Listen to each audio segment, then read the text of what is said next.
महाराष्ट्र भाजपानं लाच सोडली। पालघर साधू हत्याकांड प्रकरणी वादग्रस्त काशीनाथ चौधरी भाजपात आधी केले आरोप, आता दिला पक्षात प्रवेश। काशीनाथ चौधरी पक्षात कसा आला ते ठाऊक नाही, राज्य भाजपाचे कानावर हात। पालघर साधू हत्याकांड प्रकरणात काशीनाथ चौधरीवर भाजपानं केले होते आरोप। बिबट्याच्या वाढत्या हल्ल्यांच्या पार्श्वभूमीवर बैठक, पुण्यात वनमंत्री गणेश नाईक घेणार बैठक। पुणे विद्यापीठाचा दर्जा घसरला, शेवटच्या स्थानावर घसरण, निकषांची पूर्तता करण्याकडे विद्यापीठांची पाठ। मूल्यांकनात मुंबई आणि कोल्हापूर विद्यापीठ दुसऱ्या स्थानी। पार्थ पवार कथित जमीन गैरव्यवहार प्रकरणाचा आज अहवाल, मुठे समितीची चौकशी पूर्ण, अहवालाकडे लक्ष।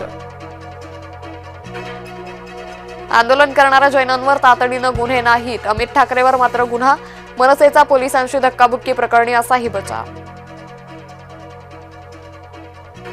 पुणे जिल्हाध्यक्ष प्रदीप गारटकर देणार राजीनामा, दत्तात्रय भरणेंवर नाराजी व्यक्त करत गारटकरांचा राजीनामा। कृष्णा भीमा विकास आघाडीसोबत लढणार आगामी निवडणूक।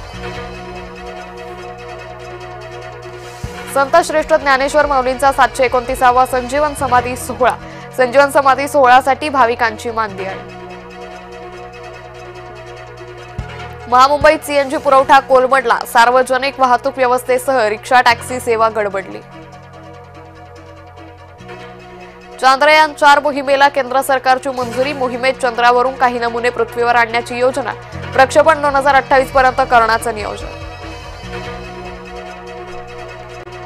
अमित राज ठाकरेंसह 70 मनसैनिकांवर गुन्हे, सहाय्यक पोलीस निरीक्षक निलेश चव्हाण यांना धक्काबुक्की, अमित राज ठाकरेंवर पोलिसांना धक्काबुक्की केल्याचा आरोप।